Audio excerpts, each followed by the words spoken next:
Hello students, welcome to our YouTube channel of Laksham Academy, Bihar Sharif Nalanda. Today's lecture for class 9th student. Class 9th और 10th basic होता है बेटा। अगर आपको आगे जा कर के IIT JEE नीट यानी कि मेडिकल में जाना है, इंजीनियरिंग लाइन में जाना है, तो आपके लिए बहुत ज़्यादा बेसिक क्लासेस होते हैं। इसमें आपको अच्छे तरीके से अपना तैयारी करना चाहिए, इस पर थोड़ा सा डीप में जा कर के नॉलेज लेना चाहिए ताकि आगे का फ्यूचर सही रहे आपका। ठीक है, तो हम लोग डिस्कस करेंगे आज एक यूनिट का जिसका नाम है fundamental units of life. Class 9th के टॉपिक है फंडामेंटल यूनिट्स ऑफ लाइफ।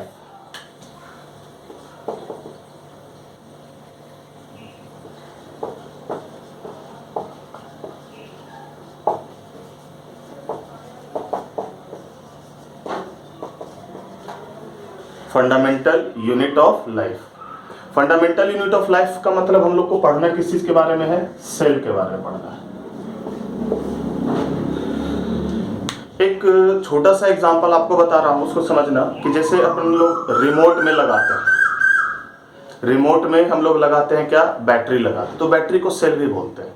तो 1 सेल, 2 सेल, 3 सेल ऐसा करके हम लोग लगाते हैं। ठीक है, तो अगर एक इंडिविजुअल या एक एनिमल या एक ह्यूमन को हम लोग छोटे छोटे टुकड़ों में बांटें, पीस में कट करें, तो जो सबसे स्मॉलेस्ट यूनिट आएगा, सबसे छोटा यूनिट जो आएगा, that will be called as cell.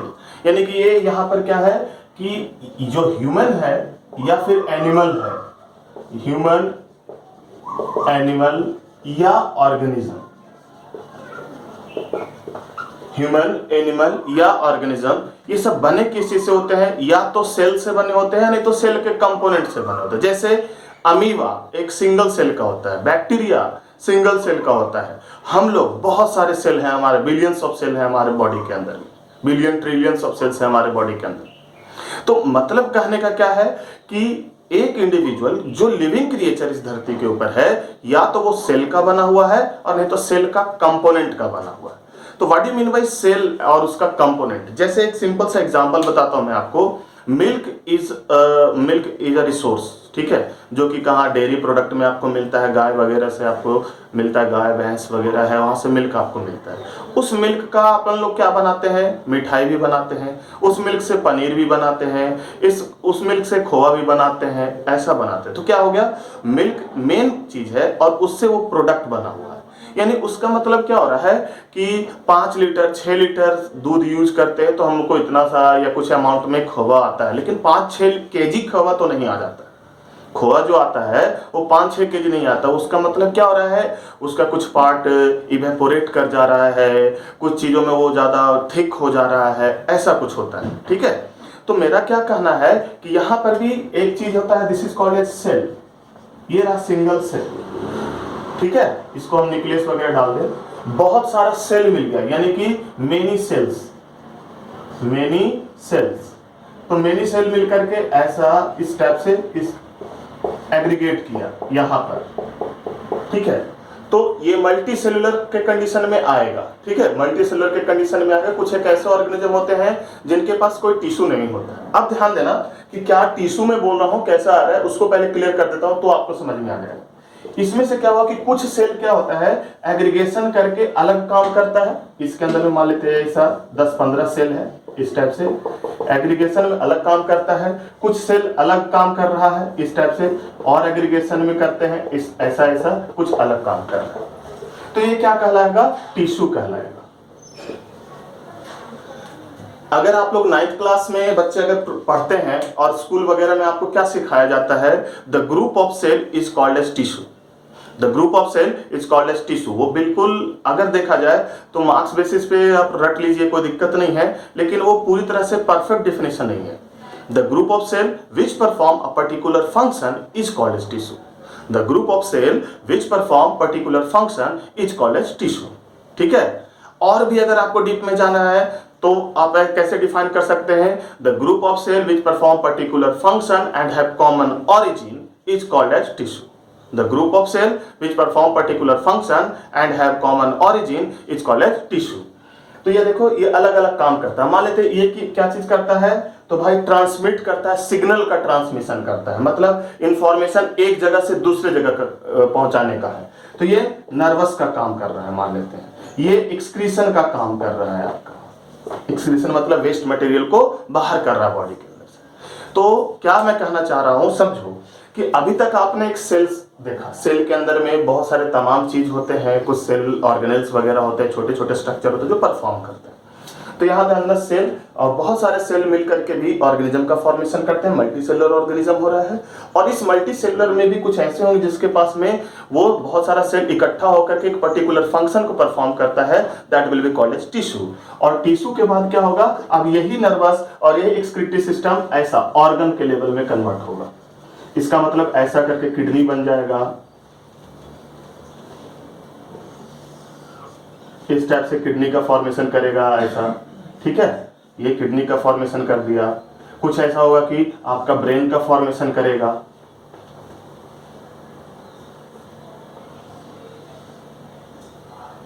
ऐसा ब्रेन का फॉर्मेशन करेगा, इस टाइप से ऐसा रहेगा आपका।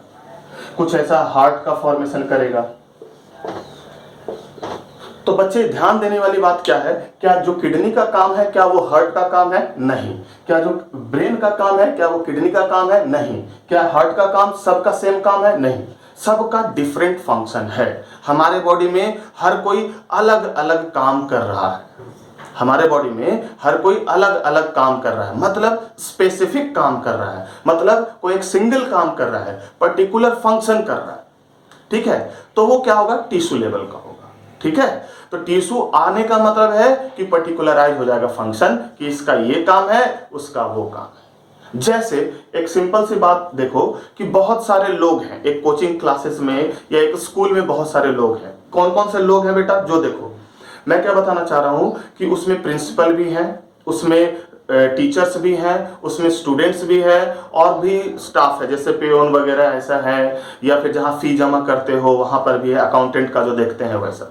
तो सब पांच ऐसा ऐसा करके मान लिया कि लाखों लोग हैं, ठीक है, या हजारों लोग हैं, या फिर मुश्किल से 200 लोग हैं।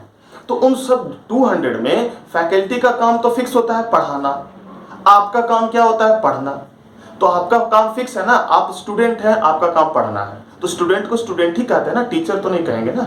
उसी तरह से टीचर का काम क्या है, पढ़ाना, तो टीचर को तो टीचर बोलते हैं ना, उनको तो कभी भी स्टूडेंट नहीं बोल सकते हैं। उसी तरह से अकाउंटेंट का काम अकाउंटेंट है, पेओन का काम अलग है, गेट कीपर का काम अलग है, इस टाइप से आपको दिखता है। तो हर किसी का फंक्शन अलग है और वो सब मिलकर के एक सिस्टम का फॉर्मेशन करता है, और वो सब मिलकर के एक अलग यूनिट का फॉर्मेशन करता है, ठीक है। उसी टाइप से ऐसा ऐसा लाखों सेल हो सकता है, किसी के पास बहुत सारा सेल हो सकता है, लेकिन अगर उस सेल में कोई पर्टिकुलराइज फंक्शन करना शुरू कर दिया तो that will be called as tissue.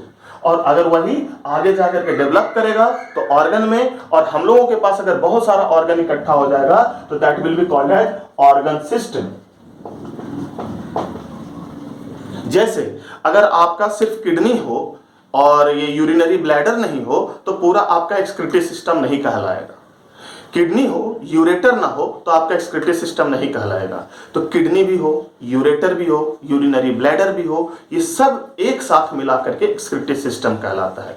यानी किडनी एक अलग ऑर्गन हो गया, यूरेटर अलग ऑर्गन हो गया, यूरिनरी ब्लैडर अलग ऑर्गन हो गया, सब मिलकर के क्या कहलाया, एक्सक्रीटरी सिस्टम।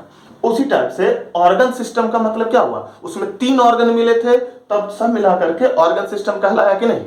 सिमिलरली अगर आप देखा जाए नर्वस सिस्टम के अंदर में, तो नर्वस सिस्टम में ब्रेन है, स्पाइनल कॉर्ड है, न्यूरॉन्स है, ये सब मिलकर के एक काम करता है, transfer of information from one part of body to another part of body, ठीक है। तो इसको क्या बोलेंगे, ऑर्गन सिस्टम बोलेंगे। तो दीज आर द बेसिक। अब बहुत सारा ऑर्गन सिस्टम जिसके अंदर होगा उसको हम लोग बोलते हैं ऑर्गेनिज्म। उसको क्या बोलते हैं, ऑर्गेनिज्म। हम लोग ऑर्गेनिज्म में क्या हमारे अंदर डाइजेस्टिव सिस्टम है, यस है। उस डाइजेस्टिव सिस्टम में क्या एक ही ऑर्गन है, नहीं, उसमें फूड पाइप है, उसमें इसोफेगस है, सॉरी बकल कैविटी है, स्टमक है, इंटेस्टाइन है, ये सब मिलकर के, तो बहुत सारा ऑर्गन मिलकर के ऐसा बना रहा है। तो बेसिक चीजें क्या है, यहां से स्टार्ट होकर के यहां तक पहुंच रहा है। खैर एक बात और एकदम से थोड़ा सा गौर करके सुनिएगा तो समझ में आएगा। यहां एक सेल है, यहां बहुत सारा सेल है, क्या इसमें भी सेल है क्या, हाँ है।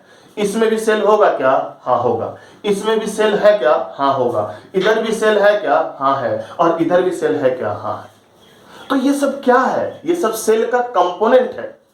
Tissue, organ, these all are the component of cell.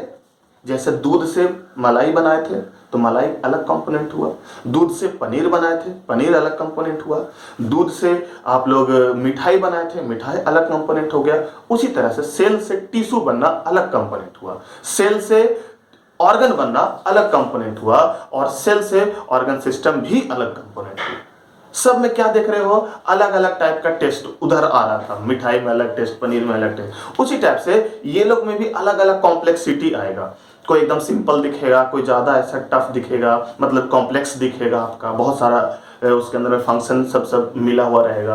अब ध्यान देना इसके अंदर में कि ये आगे जाकर के हम लोगों को पढ़ना क्या चीज है कि भाई basic unit of life, fundamental unit of life is known as cell. अब देखो उल्टा इसको थोड़ा सा आते हैं। अगर कोई ऑर्गेनिज्म है, इसका मतलब उसके अंदर ऑर्गन सिस्टम भी होगा, और ऑर्गन सिस्टम है इसका मतलब ऑर्गन भी होगा, और ऑर्गन भी है तो टिश्यू भी होगा, और टिश्यू है तो मेनी सेल्स मिले होंगे पहले, और मेनी सेल्स और एक सिंगल सेल से स्टार्ट हुआ होगा। अब एक सिंपल सा एग्जांपल, 8th क्लास में आप लोग पढ़े होंगे कि जायगोट बनता है, ठीक है? जायगोट से इंडिविजुअल का फॉर्मेशन है। तो बेटा याद करो, जायगोट एक मात्र सिंगल सेल था, उसमें डिवीजन हुआ, बहुत सारा सेल बना, ऐसा सेल बना होगा बहुत सारा, उसमें से टिश्यू बने होंगे, टिश्यू बनने के बाद ऑर्गन बना होगा, ऑर्गन के बाद ऑर्गन सिस्टम बना होगा, तब ह्यूमन का फॉर्मेशन हुआ होगा, एक छोटा सा बेबी का फॉर्मेशन हुआ। इस एग्जांपल से आपको क्लियर होता होगा कि जायगोट तो एक सिंगल सेल है, यानी हम लोगों का स्टार्टिंग हुआ कहां से भाई? तो सिंगल सेल से हुआ। इसीलिए इस चैप्टर का नाम है फंडामेंटल यूनिट ऑफ लाइफ। हम लोग जिस लाइफ में एग्जिस्ट कर रहे हैं उसका अगर कोई एक बेसिक यूनिट है तो वो सेल है। अमीबा भी एक ऑर्गेनिज्म है, यूनिसेलुलर ऑर्गेनिज्म है अमीबा, बावजूद इसके उसका सारा काम परफॉर्म करता है, ठीक है? तो आखिरकार इसका मतलब क्या समझ में आ रहा है हम लोगों को कि ऑर्गेनिज्म बहुत सारे हो सकते हैं, या तो यूनिसेलुलर हो सकता है या मल्टी सेलुलर हो सकता है। मल्टी सेलुलर में भी बहुत सारा, किसी में टिश्यू लेवल का ऑर्गेनाइजेशन होगा, मतलब टिश्यू बने हुए होंगे, किसी में सिर्फ सेलुलर लेवल का ऑर्गेनाइजेशन होगा, किसी में ऑर्गन लेवल का ऑर्गेनाइजेशन होगा, और किसी में ऑर्गन सिस्टम होंगे। तो जैसा जैसा इंडिविजुअल वैसा उसका फंक्शन, वैसा उसका वर्कआउट, ठीक है? तो these are the basic classes. Since कि आप लोगों को ये बेसिक क्लासेस दिया जा रहा है, तो बेसिक क्लासेस में आपको बताया जाएगा कि क्या है ये चैप्टर का मतलब, क्या चीज पढ़ना है इसमें आप लोगों को, किस चीज के बारे में डिस्कस करना है। हो सके तो पहले आप इसको नोट कीजिए, 2-4 सेकंड का टाइम है, नोट कर लीजिए, अदरवाइज स्क्रीनशॉट ले लीजिए।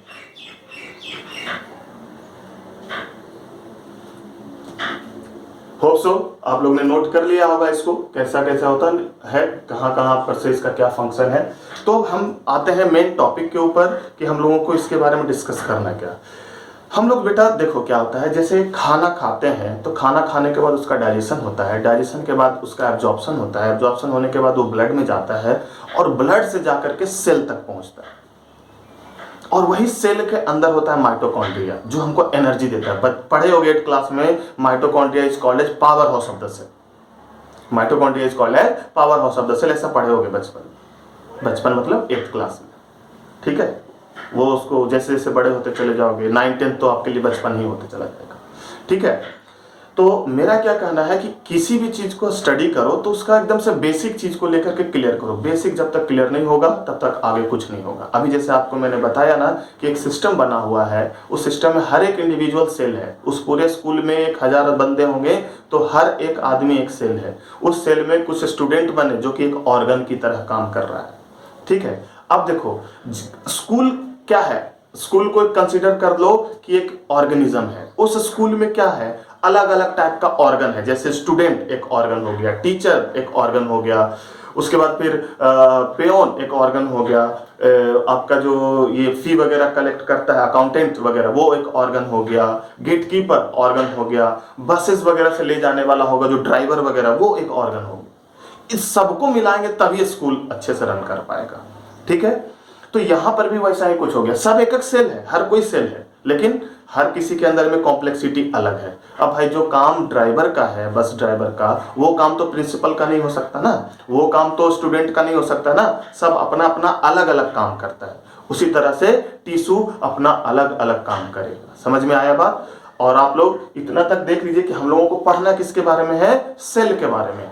आखिरकार देखो, ऑर्गेनिज्म को अगर छोटा करेंगे, कट करेंगे, तो क्या हाँ आएगा? ऑर्गन सिस्टम अलग अलग। जैसे हम अपने बॉडी से स्केलेटल सिस्टम को निकाल दें, एक सिस्टम निकल गया, हम अपने बॉडी से फिर क्या निकाल दें? डाइजेस्टिव सिस्टम को निकाल दें, सारा सिस्टम को निकाल देंगे। अब बच गया क्या? मसल्स वगैरह बच जाएगा, मसल को भी इंटीग्यूमेट्री सिस्टम बोलते हैं, उसको निकाल देंगे और उसका छोटा छोटा पीस करेंगे।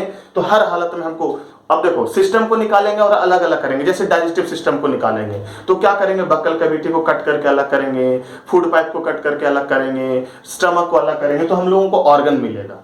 अब ऑर्गन पकड़ेंगे तो ऑर्गन को कट करेंगे तो उसमें टिश्यू मिलेगा, और टिश्यू को भी अगर कट करेंगे और देखेंगे छोटा छोटा क्या है, तो उसमें बहुत सारे सेल्स रहेंगे।